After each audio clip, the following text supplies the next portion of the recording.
Good morning, everyone. I think we are ready to get going, actually. It is so wonderful to see so many faces and names. My name is Reverend Wes McNeil. I am in the Capital Region, and I'm the Executive Director of the Labor Religion Coalition of New York State, and also one of the tri-chairs of the Poor People's Campaign in New York State. We are really excited to have this gathering today. This is kind of a first gathering of faith leaders that LRC and the PPC are collaborating on, and we have a really great day planned for folks. In this movement in the Poor People's Campaign, we talk about it as a moral movement and a call for moral revival. And we really believe that there is a particular role for people of faith and faith leaders and faith communities to play in this work alongside our other partners. And so today we wanted to bring folks together from across the state and just spend some time together, really delving a little bit more into what that means and sharing with each other about what we have learned and how we practice this work, in the hopes that we can both build stronger relationships among one another across the state, learn together, and really, as we move forward in this just really critical time to build a movement to end systemic racism, poverty, militarism, and ecological devastation, that we can be grounded in some shared understanding of our role and help each other with that work, and push one another and inspire and challenge one another. So that's what we are going to be doing together today. Just a couple of housekeeping items. As you've seen and many folks are doing, please introduce yourself in the chat. It would be great to know your name and gender pronouns, and I should share mine, they, them, and where in the state you are and any organization or congregation that you're part of. So please keep doing that. We have closed captioning, and so if you're on the computer, at the bottom of your screen, if you're not seeing it already, there should be a button, and it might be where it says more, but you should be able to click show subtitle and you'll be able to see the captionings. We are going to be dividing into breakout groups. And so if you, the captioner will only be in one breakout group. If you want to be in the group with the captioner, if you could send a message to Pauline in the chat. Pauline is waving, and on her title it says tech/CC requests. Send her a chat and she'll make sure you're in that breakout room. One other thing to know, if you want to share what's going on today on social media, please do. That's fantastic. And you can use hashtags MoralNY and hashtag MoralMonday to do that.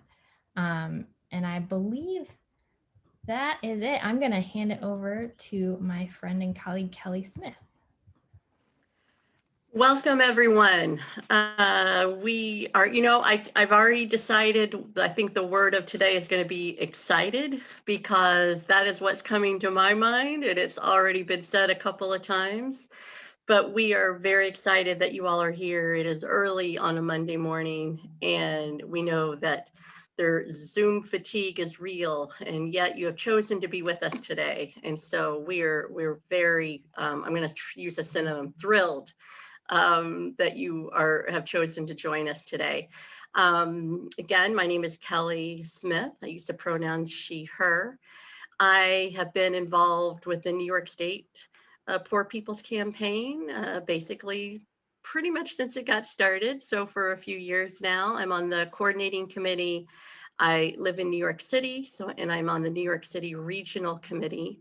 And also at the time, I'm on the national staff of the Poor People's Campaign as a national organizer, and also on the national faith team.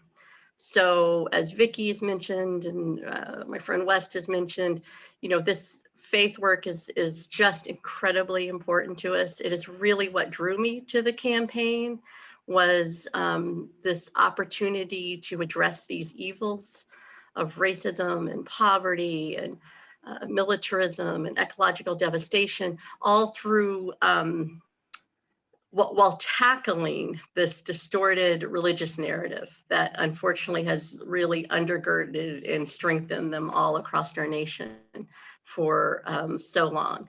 So faith work is definitely a passion, and we're just really happy that you've decided to join us today. And I think we have a great day planned. And please feel free, as you have questions and things, you can put things in the chat. I am going to quickly go through our schedule for the day. If you're like me, I kind of like to know what to expect and what's happening. So Paulina's just put in we are in the morning session. We are doing the welcome, and we will be quickly moving over to our opening worship. We are thrilled to have both of our speakers for the opening worship, which I will be introducing very shortly, as well as Dr. Reverend Liz Theo Harris joining us for the keynote. We will be taking a very short break after the keynote, and then we're going to be doing breakout discussions, and we're going to be talking about what Reverend Dr. Liz shares with us. So we really encourage you to be part of those breakout sessions, and we'll go through that a little bit more. Then we will move to that takes us through the morning. We will go quickly to the afternoon, just so you have an idea. If Pauline could switch the slide. Thank you.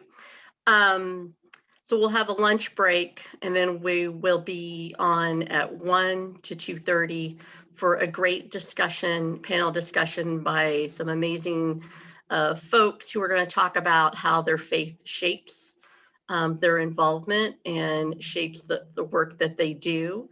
We'll take a break, and then we'll be talking about the 14 policy priorities. So we'll get a little glimpse at some of what the national work is doing, and then how that really frames the local work. We'll have a short break, and then we're going to be giving you next steps. So we really encourage you to stay with us. If you have to leave and you can't be on for every session, please rejoin when you can, because this will all be kind of building on one another, but you can still rejoin and get right back into it. We're going to try to make this both inspirational and productive. So at the end, you'll get some good next steps and ways that you can plug into the work we're doing. So that is how our day is going to look. I am going to quickly, because we want to get to the speakers, I'm going to quickly introduce our first speakers. The really cool thing about doing a faith gathering, an interfaith gathering like this, is that we have an opportunity to really spiritually ground ourselves. And that's such an important part of the work we do, and gives us strength and inspiration and keeps us going. And so we are very excited to have two folks joining us today who are going to provide this sort of time of worship and reflection and grounding. Andrew Wilkes is the co-founder and pastor of the Double Love Experience in Brooklyn, and he also serves on the board of directors for the Labor Religion Coalition of New York State, which is a very integral to the work that we do, and is where Reverend West and Reverend Joe Paparone are from. And so we're thrilled to have Andrew with us. We also have Reverend Bonnie Schultz. She has served as a monk at the Syracuse Zen Center for nearly 2 decades. In addition, she's been involved with the Poor People's Campaign for a long time as well, since its 40 days back in 2018, the 40 days of action that kicked things off.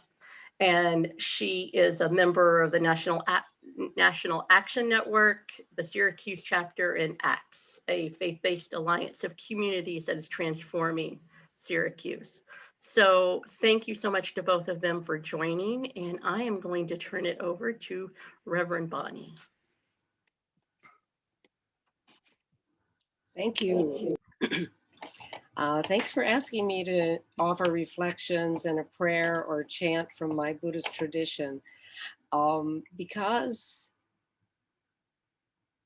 what I'd like to do is focus on how my tradition interconnects with all of our faith traditions.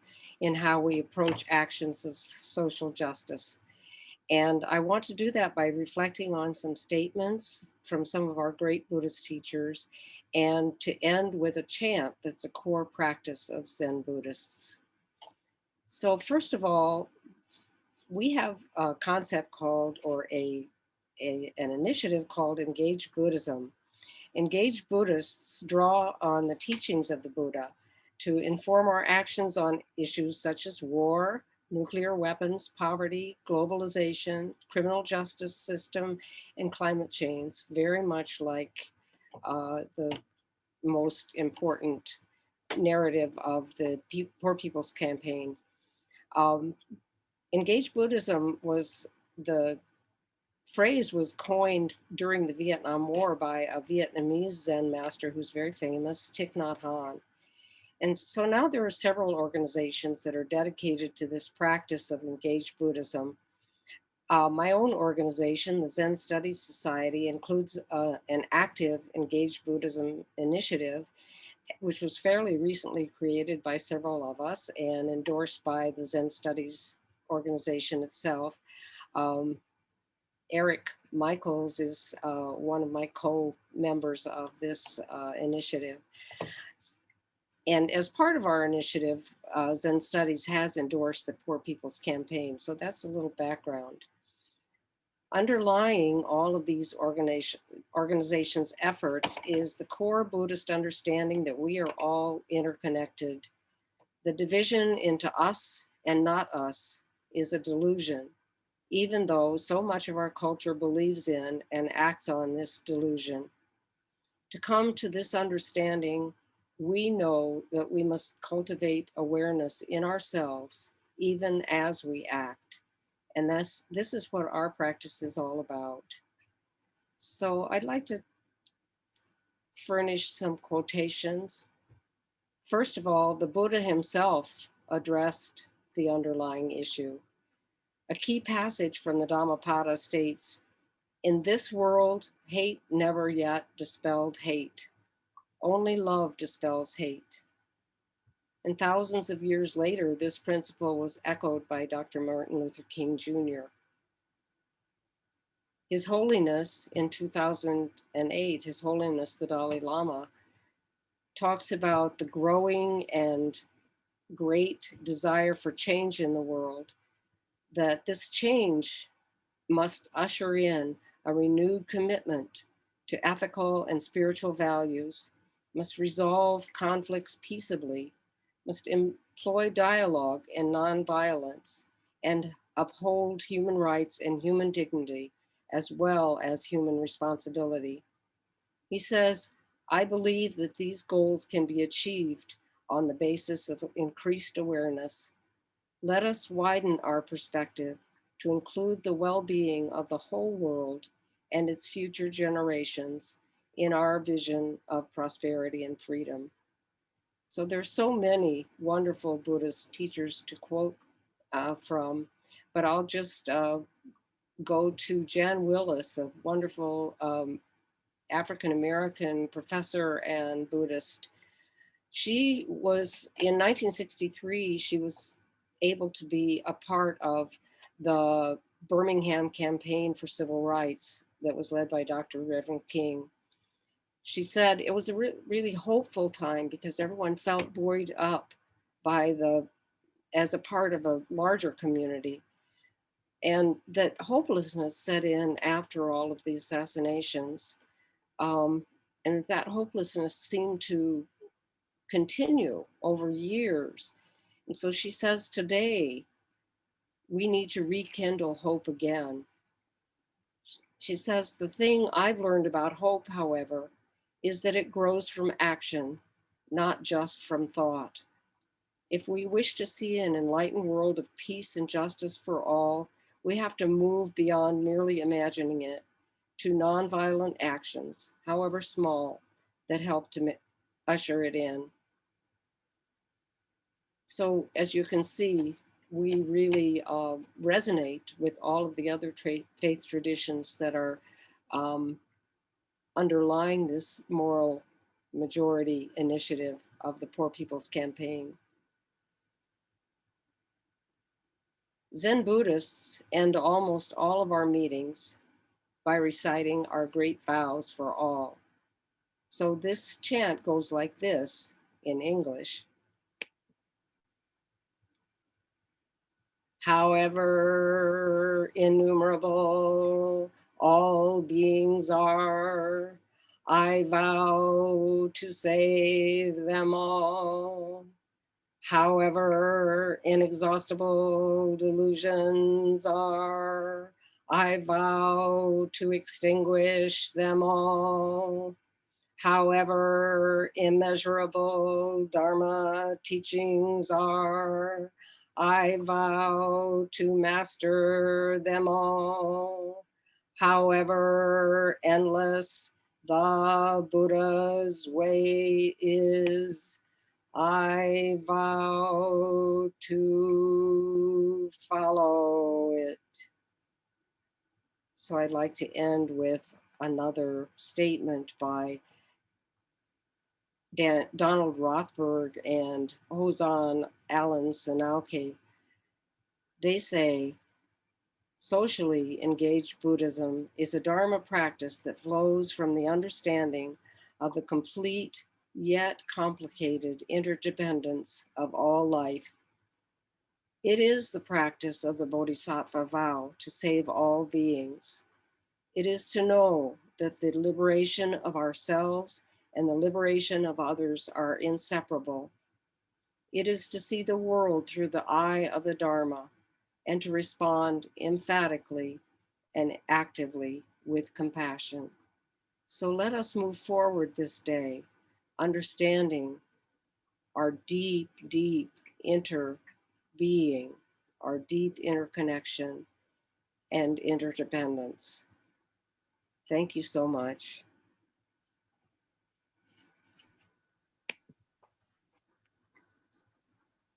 Thank you so much, Reverend Bonnie. What a powerful chant and reflection to lead us in. Good morning, everyone. For a few brief moments, I'm going to share some thoughts on building a beautiful movement. The Black feminist scholar activist Toni Cade Bambara argued that it's the duty of artists to make revolution irresistible. And that's going to be a kind of scripture of sorts for us. And if we suppose that faith leaders are both artists and artisans of liberation, then perhaps our job is to shift from a moral narrative of do-it-yourself personal responsibility to a moral narrative of economic justice, human dignity, and universal decommodified free access to public goods like housing and healthcare. And in particular, given Bambara's wisdom, I'm wondering how we can make the work of organizing a movement across lines of division irresistible, right? And beautiful and enchanting. And if we suppose for a moment that making a movement irresistible is as important as policy demands whose logic is irrefutable, then maybe our question is, how might we concentrate our attention and imagination and relational organizing on building a beautiful movement, as is already happening in New York through the Poor People's Campaign, a movement that's capable of shifting the moral narrative in this state. One pathway to do that might be to engage the stories and symbols of our faith traditions as wellsprings of theo-political emotion, and to build a beautiful movement. Perhaps that commitment is one that cuts a little bit deeper, right, than policy briefs and op-eds and legislative action. As important as all of those things are, certainly we need advocacy, certainly we need direct action, but in addition to that work, not in opposition to it, in addition, I'm wondering if we might tap across our faith traditions into the sacred fire of impassioned curiosity. Impassioned curiosity wonders, what lives might we live if we didn't have to worry about healthcare premiums, rent payments, and structurally induced economic anxiety from Buffalo to Binghamton to Brooklyn? Impassioned curiosity questions the false narrative that economic inequality is a fixed, unchangeable, and ordained reality. And so this morning, simply wondering aloud, what would it sound like for our congregations and communities to push for healthcare and housing as attainable public goods that everybody should be able to enjoy and to cherish and use as they please? Impassioned curiosity is this place where relational organizing and narrative rebellion occurs. It's as simple as that one-on-one conversation that ends, I never thought of it this way. How might I get more involved? Impassioned curiosity is the spirit of Fannie Lou Hamer with all of her Mississippi audacity standing into the screen and saying, I question America. Impassioned curiosity is the social romance of building a beautiful movement whereby thousands of New Yorkers from every region are raising those transformative questions. What if it's possible for everybody to rise? And what if it's possible to lift New York State from the bottom? And wouldn't such a world not only be more just and more righteous, but also more alluring and more attractive for all of us? And so with the spirit of impassioned curiosity, friends, let us continue the marvelous, gorgeous work of building a beautiful movement together.